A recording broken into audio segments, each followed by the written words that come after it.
إن الذين قالوا ربنا الله ثم استقاموا فلا خوف عليهم ولا هم يحزنون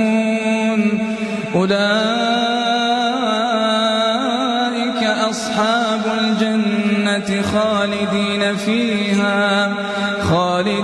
فيها جزاء بما كانوا يعملون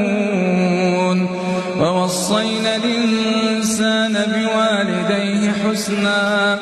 حملته أمه كرها ووضعته كرها وحمله وفصاله 30 شهرا حتى إذا بلغ أشده وبلغ 40 سنة قال رب أوزعني أن أشكر